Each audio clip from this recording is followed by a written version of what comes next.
Ya, shalom saudaraku, dimanapun saudara berada saat ini. Ya, saya percaya bahwa Tuhan memberikan satu rencana yang indah di dalam hidup kita. Dan apapun yang saat ini saudara alami, Tuhan Yesus tidak pernah meninggalkan saudara. Amin. Nah, hari ini kita akan belajar satu hal yang penting, ya, merdeka untuk melayani. Ini bicara tentang apa saudaraku? Ketika kita bicara tentang kemerdekaan, ketika kita bicara tentang merdeka, berarti berbicara tentang kebebasan. Berbicara tentang satu belenggu yang mengikat, yang hancur atau terlepas, sehingga kita dapat melangkah dengan bebas. Nah, itu yang namanya merdeka. Ya, apakah ada orang merdeka? Ketika kita bicara tentang merdeka, secara jasmani mungkin banyak orang merdeka. Ya, bahkan Indonesia sudah merdeka. Tetapi kita bicara tentang merdeka secara rohani, tidak semua orang memiliki yang namanya kemerdekaan. Nah, saudaraku, ketika Tuhan ya memanggil orang-orang percaya, menentukan orang-orang percaya, mereka ditentukan untuk hidup di dalam kemerdekaan. Dan kemerdekaan yang Tuhan berikan ini bukan untuk membebaskan mereka berbuat dosa, tetapi membebaskan mereka untuk hidup di dalam melayani Tuhan. Nah, ini saudaraku, ini yang harus kita pahami. Ada beberapa kemerdekaan yang Tuhan berikan. Ya, Tuhan memberikan kita kemerdekaan yang pertama melalui darahnya. Ketika Yesus mati di kayu salib, Yesus tebus kita dari dosa. Yesus membersihkan kita dari lumpur yang namanya lumpur dosa. Tuhan menguduskan kita. Ini kemerdekaan yang pertama. Yaitu apa, saudaraku? Merdeka di dalam penebusan Kristus Yesus melalui darahnya. Ya, kalau saudara melihat Yohanes 8 ayat 36, ya, saudara nanti bisa cek. Ya, dan selanjutnya kemerdekaan apa, saudara? Kemerdekaan yang Tuhan berikan yaitu ketika apa? Meletakkan dirinya atau Roh Kudusnya di dalam diri orang percaya. Ya. Hidup yang kemarin dikuasai hawa nafsu, ketika Roh Allah hadir di dalam diri orang percaya. Orang percaya memiliki satu yang namanya kebebasan secara rohani.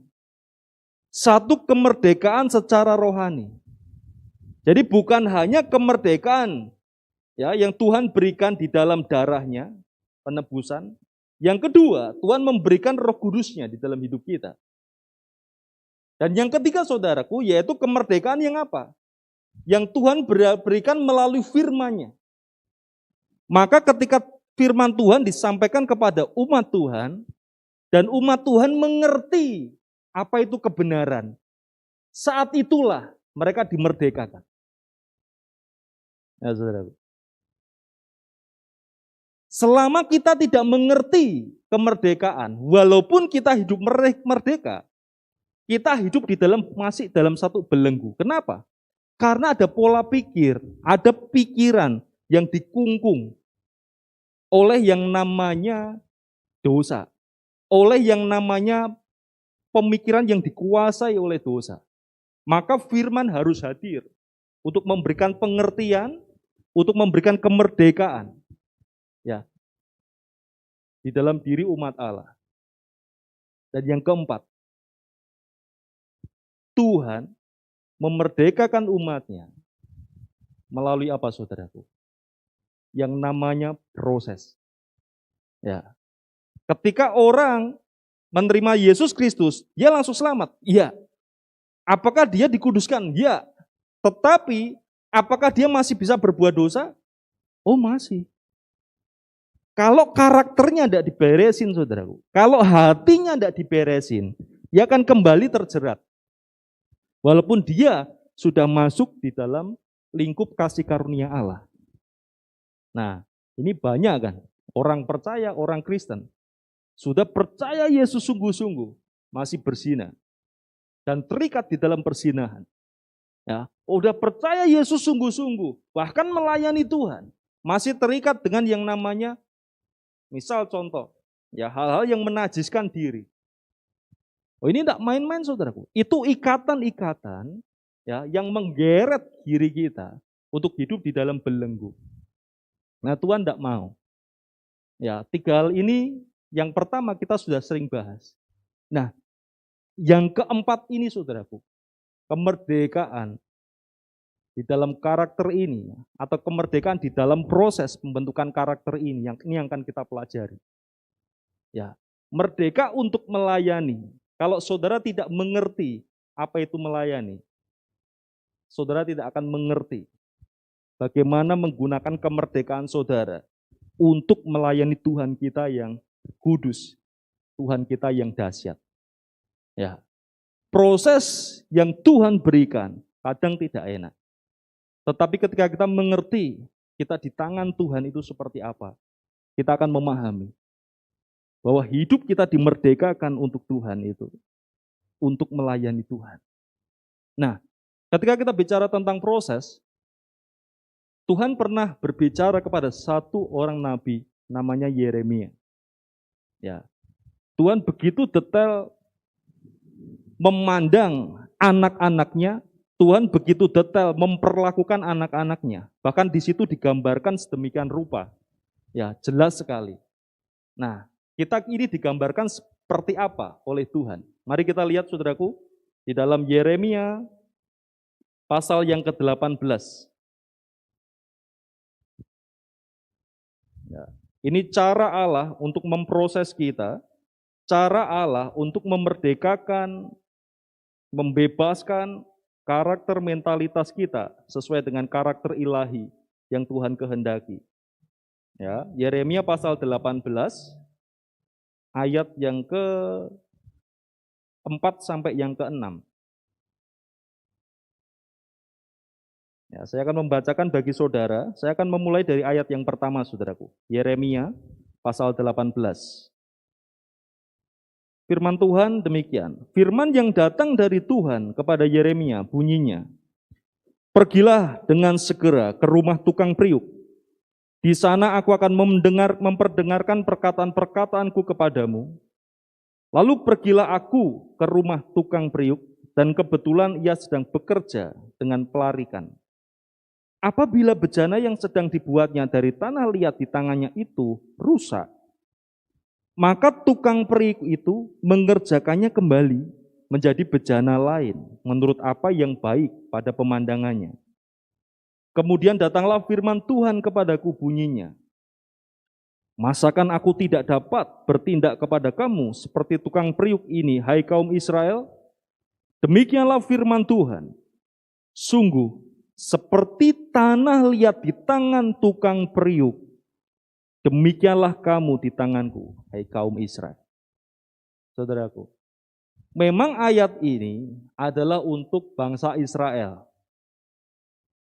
Tapi sekarang ini saudaraku, firman ini sudah sampai kepada kita, dan kita adalah Israel baru. Ya. Di sini kita akan belajar, kalau saudara melihat ayat ini secara keseluruhan, memang ayat ini tidak berbicara tentang pelayanan. Tetapi ayat ini bicara tentang peringatan akan pemberontakan bangsa Israel. Tapi kalau kita mau merenung lebih dalam lagi saudaraku, iya ya, bangsa Israel itu kayak kita loh, sudah dipilih Tuhan. Kadang lupa akan kasih karunia Allah, akhirnya mereka apa? Hidup menyimpang daripada Tuhan. Dan mereka mendukakan hati Tuhan. Nah saudaraku, ketika kita mengerti, ya, kita menyadari, oh ternyata ayat ini berbicara tentang kita. Nah, Tuhan memakai proses untuk menyelesaikan atau untuk menguduskan kita. Tuhan memakai proses untuk membentuk mentalitas ilahi kita. Coba saudara perhatikan di situ. Apabila bejana, ayat 4 ya, apabila bejana yang sedang dibuatnya dari tanah liat di tangannya itu rusak, maka tukang periuk itu mengerjakannya kembali menjadi bejana lain menurut apa yang baik pada pemandangannya. Perhatikan, Tuhan pun, ya, di sini kita dapat belajar cara Allah membentuk umatnya. Berarti ada dua kan? Ada bejana yang baik, ada bejana yang rusak. Yang pertama kita belajar dari ayat ini, berarti kalau bejananya rusak, yang dilakukan oleh tukang periuk, atau digambarkan sebagai Allah, apa yang dilakukannya? Tuhan akan menghancurkannya dan akan membentuknya kembali, dan menjadi bejana lain yang lebih indah, sesuai dengan kehendaknya. Yang pertama kan? Yang kedua, ya, bejana yang Tuhan buat adalah bejana yang tidak rusak, tetap dibentuk sesuai dengan kehendak dan rancangannya. Nah, saudaraku, dari sini kita belajar. Ketika kita mengerti bahwa kita di hadapan Tuhan seperti tanah liat yang siap dibentuk untuk menjadi bejana, apa yang harus kita lakukan, saudara? Ini menentukan, sikap kita menentukan apa yang akan terjadi dalam hidup kita. Melalui pelajaran tukang periuk ini. Yang pertama, mari kita relakan diri kita untuk dihancurkan oleh Tuhan. Ketika kita memiliki karakter yang tidak benar. Ketika kita memiliki yang namanya dosa yang menghambat kita untuk melayani Tuhan. Harus dihancur leburkan dulu hidup kita. Ya. Baru Tuhan bangun kembali. Ketika kita mau melayani Tuhan, saudaraku, pelayanan yang sesungguhnya, saudara tidak bisa lagi ego-egonan. Ketika kita melayani Tuhan, kita harus yang namanya tunduk di hadapan Tuhan. Salah satu cara menghormati Allah, yaitu menghormati orang-orang yang diberikan otoritas oleh Allah. Jadi harus ada tunduk pada otoritas. Siapa yang Tuhan suruh untuk memimpin kita, ya sudah. Kita manut aja sudah, tunduk aja. Ada satu penundukan diri. Rasanya tidak enak, tidak enak. Tapi Tuhan pakai itu. Untuk apa? Untuk menghancurkan karakter kita. Mungkin kemarin kita sombong, Tuhan hancur remukkan. Ya. Mungkin kemarin kita orang yang terlalu mengandalkan over PD, ya, mengandalkan diri sendiri. Tuhan hancurkan hati kita di situ. Kalau kita mengerti Tuhan, aku mau dipakai Tuhan. Awalnya ya hancurkan hati. Ya. Jadi sikap yang pertama, saudaraku, ketika saudara mau melayani Tuhan, yang pertama, mari kita rela untuk dihancurkan oleh Allah, untuk diremukkan oleh Allah. Terkhusus untuk karakter-karakter kita, atau kerikil-kerikil hati kita yang menghambat rancangan yang indah, rancangan yang luar biasa, yang perfect. Mari kita rela dihancurkan oleh Allah. Berat. Bisa. Yang kedua, saudara, seperti firman Tuhan dari ayat ini, Dia membentuk bejana yang lain. Tidak cari bahan lain loh, dari bahan yang rusak itu. Yang kedua, rela untuk dibentuk oleh Tuhan. Bukan hanya rela untuk dihancurkan oleh Allah, hati kita, ya, kesombongan kita, atau kerikil-kerikil dalam hidup kita. Rela untuk dihancurkan. Yang kedua apa? Rela untuk dibentuk. Tuhan bisa bentuk kita melalui apapun, kapanpun. Tuhan bisa membentuk kita melalui firman-Nya yang indah. Tuhan bisa membentuk kita dengan firman-Nya yang keras. Tuhan bisa membentuk kita dengan problem-problem atau masalah-masalah yang menghancurkan kita sedemikian rupa. Tuhan bisa membentuk kita melalui pemimpin-pemimpin kita atau hal-hal yang lain. Bukan masalah prosesnya, saudara. Bukan masalah kapan pembentukannya dan apa yang Tuhan pakai.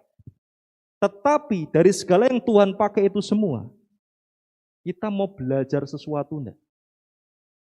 Semakin saudara mengerti apa yang Tuhan kerjakan, semakin saudara berbijaksana, semakin saudara memahami, oh Tuhan terima kasih. Ya, kadang kita ngomel dulu baru paham. Sekarang dibalik, saudara. Diam, belajar memahami. Tidak ngerti Tuhan, maumu apa? Tolong buat aku ngerti Tuhan. Nah saudaraku, ini yang kedua. Bukan hanya rela dihancurkan, tapi yang kedua, rela enggak kita dibentuk oleh Tuhan. Dan sikap yang ketiga, yaitu apa saudara? Tuhan bilang di sini, maka tukang periuk itu mengerjakan kembali menjadi bejana lain menurut apa yang baik pada pemandangannya. Ya. Artinya apa? Tuhan punya pemandangannya. Tuhan punya inisiatifnya sendiri. Tuhan punya satu rancangan yang orang ya atau pribadi lain tidak usah mendikte. Aku punya caraku sendiri. Aku punya yang namanya rancanganku sendiri. Artinya apa, saudara? Bukan hanya kita rela dihancurkan, bukan hanya kita rela dibentuk. Tapi yang ketiga, percayalah kepada karya Tuhan atau tangan Tuhan yang mengerjakannya.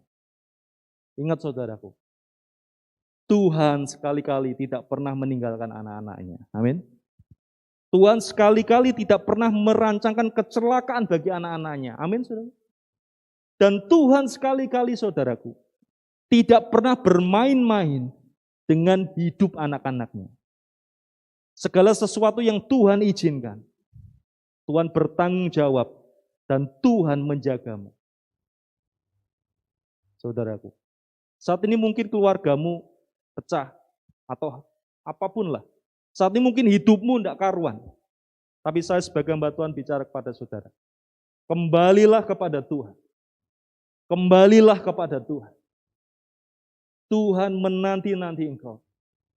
Relakan dirimu untuk dihancurkannya. Relakan dirimu untuk dibentuknya kembali. Dan percayalah, tangan Tuhan itu adalah tangan yang indah untuk membentukmu menjadi bejana yang indah. Mari kita hidup di dalam kemerdekaan yang berasal dari Allah. Dan kemerdekaan itu kita gunakan untuk melayani Dia dengan karakter, dengan kualitas yang benar di hadapan Tuhan. Amin, saudaraku.